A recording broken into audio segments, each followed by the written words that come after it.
feel like you're trying to get me not to talk. I think I just may have the key to your soul face. Exactly what they were doing. Whatever happens to her is on me. That means I'm gonna go down right along with you. Should've killed Kate's what I had the chance. I'm so over this version of Lucky. He's acting like a total brat. Does he think being rude is a personality now? And don't even get me started on Molly. This one, with her oversized power suits and constant screaming like she's in permanent rage mode. I swear, she needs an anger management class. Stat. Now, hear me out. When Alexis finally gets out of prison, because you know she will, I'm actually rooting for a Martin or Alexis pairing. I think they'd make a pretty interesting couple. Anyone else see the potential there? Speaking of miracles, I'm betting Cyrus will be the one to save Lulu with a liver donation. Has everyone forgotten Laura and Cyrus share a parent? This could totally be a plot twist. Oh, and yes, Sonny killed Kate's. We all saw it, but let's not pretend Christina's innocent in all this mess. If she hadn't stolen her dad's gun, Alexis wouldn't have grabbed it and tossed it, trying to keep Christina out of prison. Someone really needs to tell Kay to take a seat. Carly, she should never have gotten involved in any of this. But do you think Sonny was actually the killer? Maybe it was Christina? I mean, we did see him shoot the guy twice, but why would Sonny do it himself? Something's fishy here. And Lucky, seriously, you wanted an answer, and your mom gave it to you. Maybe listen this time. As for Carly, she'll be fine. She'll probably rope in Jack Brennan to save the day. He might even clear Sonny's name. Then he'll use that as leverage against Jason. You know he's been angling to get Jason into the WSB. But mark my words, Jack's going to clear Sonny and Carly, and Jason's the one who's going to pay for it. Remember when Anna warned Jason not to mess with the WSB or Jack? Jason straight up said, "That's never going to happen." Well, guess what? It's happening. And don't even get me started on Drew. The man needs to stop messing around with both the mother and the daughter. For Scout's sake, he's going to have to step up and be a father while trying to run his campaign. It's going to be messy and fascinating. Oh, and another thing. Why are we all pretending Ethan doesn't exist? He's Lulu's brother too. Sure, given his lifestyle, he probably wouldn't be a great donor. But can we at least acknowledge that someone thought to test him? Hello everyone. Welcome back to my channel, Messy Syrup. It's me, Abby, here. I hope everyone is having a wonderful day. Keep watching, so let's dive into today's video. I've said it before, and I'll say it again, no one compares to the real Lucky Spencer, Jonathan Jackson. He was the perfect son, and paired with Julie Marie Berman's Lulu. Perfection. GH needs to wake up and bring back Luke Spencer, Tamijiri, from retirement to save Lulu. He could definitely be her match for the transplant. And can we talk about Laura? Her timing is always spot on. She's been missed, and her homecoming couldn't have come at a better time. Lulu's fading fast, and Lucky's just drowning in guilt for not being able to save her. JOSS tried to snap him out of it with some tough love. Fingers crossed Laura does the same, but with actual results. Now Christina. Oh, Christina. There's so much air in that girl's head. She makes a blimp look like a chew toy. Kate Mansi plays the part well. No complaints there, but why is the character so painfully pathetic? How hard would it be to make her a little smarter? Like, give her one rational thought, please. Whatever happens to Lulu, that's all on Cyrus. Let's not forget, he gave the order for that bomb that started this entire mess.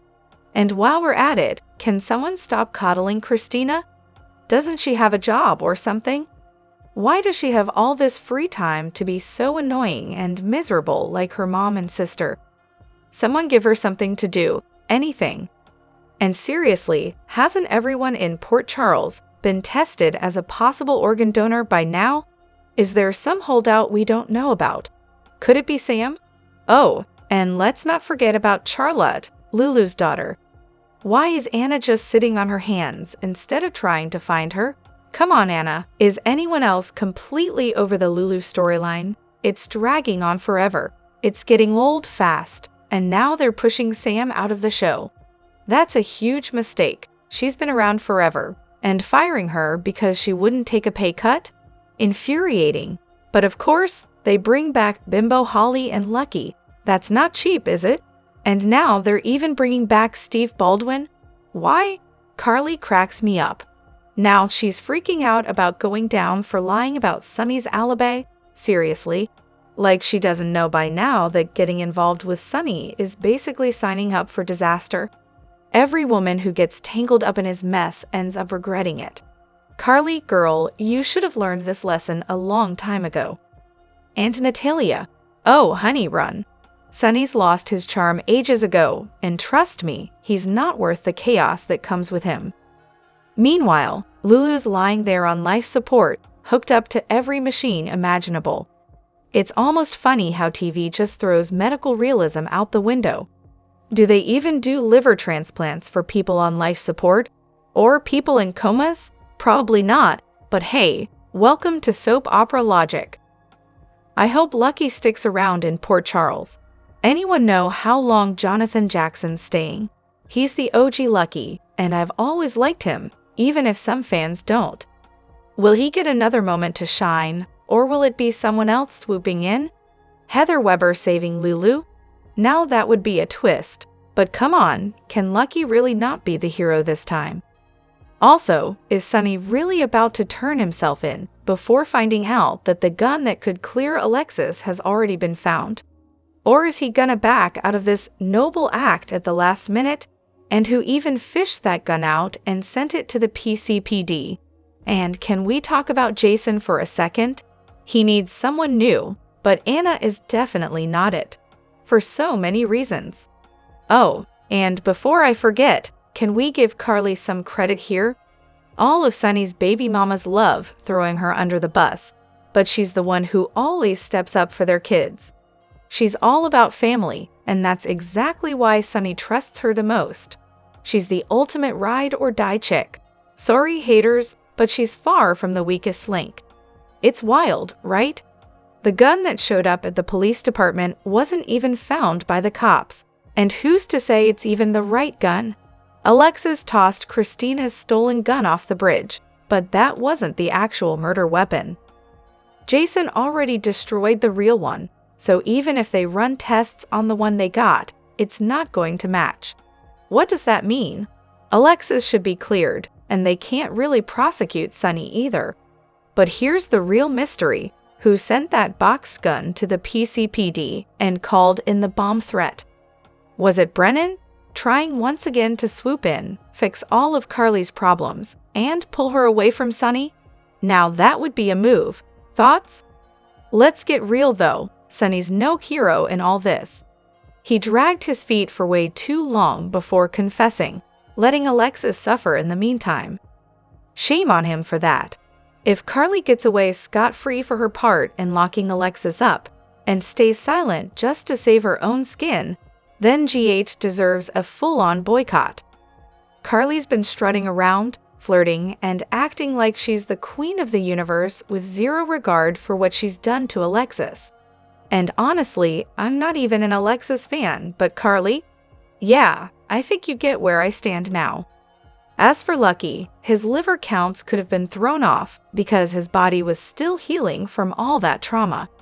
Now that he's back in the States, clean, fed, and rested, maybe his blood work will look different. Dehydration, malnourishment, physical abuse, fighting for his life. All that stress could have messed with his numbers. Let's hope another panel gives us a better outcome. And don't even get me started on Christina. She's a grown woman acting like a spoiled child. The writers have really fumbled her character. The whole surrogate thing was a mess from the start, and then for the baby to die. Now we're back to babying Christina because she's so fragile. Please, just lock her up already. Molly too, while we're at it. And Anna? She's a walking contradiction at this point.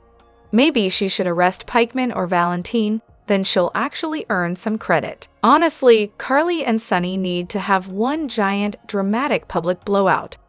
Let everyone think they're done with each other and end this madness once and for all. And about that doctor, the transplant specialist. He's apparently the best in the world, and when he hears about Lucky's parasite, he'll take a second look at his charts and find a way to make the transplant work, all while protecting Lulu. But here's a wild theory. What if Luke ends up being the donor? They could pull it off without fully showing him, leaving us to assume Luke made the sacrifice. The only catch is, would Luke's liver even be usable after all those years of drinking? It's hilarious how people lose their minds over Jocelyn. She's annoying in every possible way, and I wouldn't be surprised if she ends up pregnant soon. Let's be real, her main storyline is getting cozy with Dex. That's it. Maybe she should just pack up, head off to college somewhere far away, and take Portia with her while she's at it. But here's what really puzzles me. Why do fans get so worked up over Nina? Anytime she does something questionable, people come for her like she's the worst. But when Carly or Joss pull stunts, those same fans rush to their defense with "they're just following the script." Well, guess what? Nina's doing the exact same thing, but somehow she gets so much more hate for it. It's wild how some fans will even cross the line with real-life threats. Can we all remember these are characters? On a totally different note, am I the only one who noticed that Lucky is wearing the same clothes he had on when he brought Jake back to Elizabeth? I'm not mad at it though. It's true to his character, and honestly, I love the nod to his past. And don't get me started on the Carly hate. It's exhausting. She's been a core character for nearly 30 years, and while not everyone has to love her, the constant hate is overkill. I mean, when she's off the show like Sam or Finn, who are people going to turn their pitchforks on next? As for Lulu's donor, it's starting to look like Dr. Steven Weber might be the one. The actor who plays him wrapped up his scenes recently, and it seems like his return was just long enough for a quick liver donation and a little recovery time. What do you all think? Could Steven be stepping up as the donor? It's all looking pretty suspicious. I get where you're coming from about Carly and Brennan. At first, I was totally against the idea too. He seemed shady, like he had some hidden agenda. The last thing Carly needs is to get hurt again. But now, they actually look pretty good together. I just really hope he doesn't end up proving everyone's suspicions right and hurt her in the end. And speaking of returns, Soap Opera Digest confirmed that Scott Reeves is coming back as Steven Weber. That could definitely stir things up for Olivia and Ned. A Steve Weber return might throw some serious drama into their lives, and I'm curious to see how it plays out. If you've been watching soaps long enough, you start to see where things are headed, right? That kiss between Jason and Anna. Oh, it's definitely not a one-off. You can just feel the chemistry building between them. I'm totally here for whatever this story is brewing into. But did you catch that Brennan might have seen their kiss when he was watching the drone strike, or at least heard about it? That's bound to cause some complications down the line. And this hate for Portia, I don't get it. She's just doing what Carly and Sonny have been doing for years, breaking the rules to protect the people she loves. Yet, people seem to come down harder on her. It's this selective, hypocritical outrage that makes no sense. If you're gonna hate on one for bending the rules, you gotta call out the others, too. Holy shit, Lucky Spencer, what the hell is wrong with this guy? Let's break this down. Lucky was set up for a heroic comeback, right? The guy was practically handed a redemption arc on a silver platter, and what do we get instead? Someone who looks like he's been on a decade-long bender and missed adulthood altogether. I was expecting a triumphant return, maybe a little rough around the edges, but ready to step up and shake things up. Instead, we're stuck with this dude who's channeling his inner Luke Spencer, drunk, depressed, and running for the hills anytime someone mentions his kids. Remember when Lucky actually used to fight for his family? Now he's giving off serious avoiding child support and crashing on someone's couch vibes. It's honestly embarrassing when even Luke's "I'm a Rolling Stone" lifestyle starts to seem more respectable. At least Luke owned his bad choices. Lucky's just out here pretending like he doesn't know how to adult anymore. And this whole will he stay or will he go routine? It's like a bad magic trick no one asked for, and we're all stuck watching. The worst part? This isn't just lazy writing. It's a full-on character assassination. They took everything that made Lucky interesting, threw it in the shredder, and handed him a midlife crisis instead. If I wanted to watch a grown man run from responsibility like it's the plague, I'd flip on some trashy reality TV.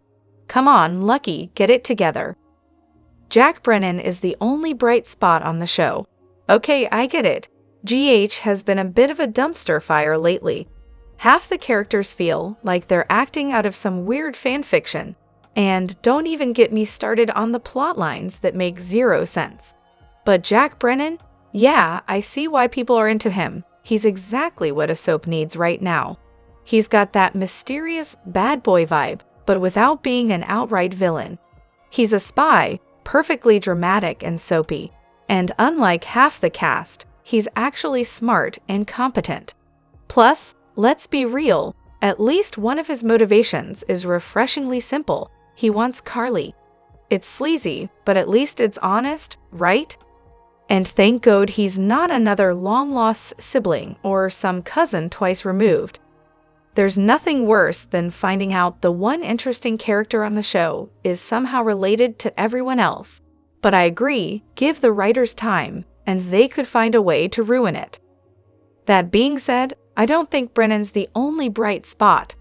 Lucky's finally in Port Charles and starting to show signs of his old self again.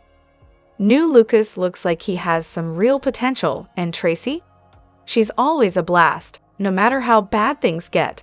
Honestly, these past 2 weeks have been much better for the show, and I'm cautiously optimistic. Let's hope they keep the momentum going. I'm really loving the scenes between Jason and Lucky. They totally take me back to the days when Lucky worked for Jason. But here's the thing that really bugs me. They never talk about Jake. How can they not acknowledge that their sons are brothers? Lucky helped raise Jake before that ridiculous fake death storyline. There's so much rich history there, and it's just begging for the writers to dig into it. Seriously, can we get some flashbacks or at least a mention of it? It's right there. And can we talk about Jason for a second? I just wish that when someone asks him for advice, he would actually give some. I can't tell you how many times I've yelled at the screen. Don't say you can't tell them what to do. I mean, he's the one with all that experience. And it drives me nuts when he falls back on that excuse. If I had a nickel for every time he said that, I'd be rich. But back to Lucky and Jason. I really hope the writers let their characters build a friendship. It would be refreshing for Jason to have a solid guy friend who isn't Sonny. They never have scenes with Spinelli anymore, so let's see some good conversations happen between Jason and Lucky. They could really help each other out, and it would add some depth to both their storylines. Let's take a moment to appreciate Jack Brennan because he's exactly the adrenaline boost General Hospital desperately needed. From the moment he graced the screen, his presence has been nothing short of electric. This guy has a charisma that draws you in, whether he's delivering a killer line or just lounging in the background with that trademark smirk. There's an effortless quality to his acting that makes him feel right at home amid all the chaos, giving his scenes a fresh vibe. Brennan brings a swagger to GH that's been sorely lacking. He can hold his own against the heavyweights and still leave a mark. It's not just about his looks or charm, though he definitely has both. What sets him apart is his ability to navigate the complexities of his character, balancing confidence and vulnerability perfectly. In a soap that often recycles the same drama with the same players, Brennan feels like a breath of fresh air. This show needed someone like him, someone who can shake things up while still providing solid acting that keeps the chaos grounded. He has this infectious energy that makes you want to tune in just to see what he'll do next. Jack Brennan is here, and General Hospital is all the better for it. Anyone else find Lucky's reactions to meeting some of his relatives absolutely hilarious? I mean, watching him stumble across Rocco and then Jocelyn, trying to figure out who they are. especially with him mixing up names like Jocelyn, was more amusing than it probably should have been. Given that he's been out of the loop for over a decade, it totally makes sense, but it also highlights just how disconnected he is from his family. Honestly, Lucky could really benefit from a family reunion to catch up on all the new faces and relationships. With Lucas back in town, it would be the perfect opportunity for a joint Spencer or Jones and Scorpio, hello, Mac and Robert, family gathering. They could host it in the summer and even invite Robin and her family. Can you imagine the chaos? Plus, maybe we could finally get some clarity on whether Ethan is still related to anyone in Port Charles and figure out where he fits into the family tree. As someone who hasn't been keeping up with the show for a while, I'm really enjoying Lucky's journey of rediscovery. The last time I saw Lucas, he was still a kid, so this whole scenario has sent me down quite the wiki rabbit hole to catch up on everything I've missed. It's nice to see these connections being explored, and I can't wait to see how it all plays out. Drop your thoughts in the comment section below. Do you agree or disagree? Don't forget to like, subscribe, and hit the notification bell for more updates. Your opinions matter, and I will see you in the next video. Thank you.